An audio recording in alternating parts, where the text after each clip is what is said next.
Did you know that Psalm 69 is a prophecy about Jesus? It tells about his life, his crucifixion, and his triumph over his enemies. This section is about the coming judgment on those who rejected him in his generation. During his life and ministry, Jesus warned and prophesied against the Israelites many times. Paul even quotes Psalm 69 in Romans, applying it to the Israelites who rejected Jesus and missed God's righteousness by faith.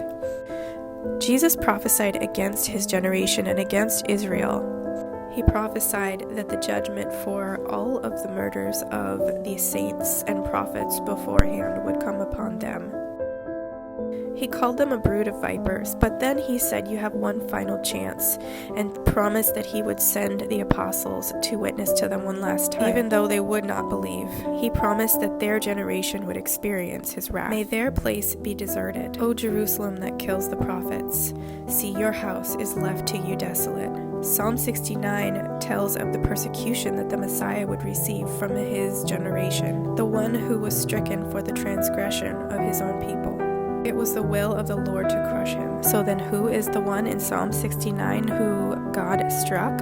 It was the Messiah Jesus, and his own generation rejected him. It was them who would receive tribulation. This generation missed out on righteousness by faith because they wanted to establish their own through the law. The fig tree generation. Jesus cursed a fig tree for not bearing fruit in its season, and he did this to show his disciples what he was about to do. In Jeremiah 8, God laments over his people Israel because they did not bear fruit when he came to gather them. Jesus' warning was for the generation who did not bear fruit when he came. He reminded his disciples about the fig tree and said, truly, this generation will not pass away until all has taken place. Some actually believe that Jesus' prophecies were wrong, but I believe he kept his word.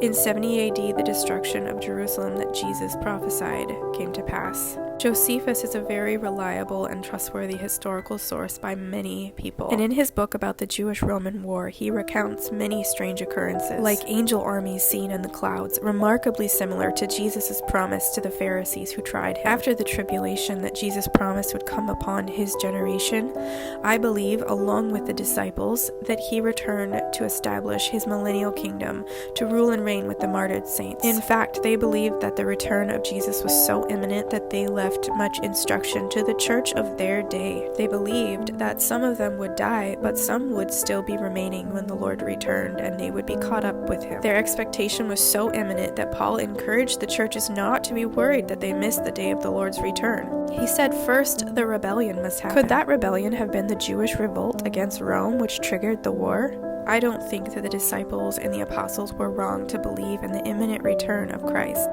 I believe Jesus meant when he said this generation. Do you?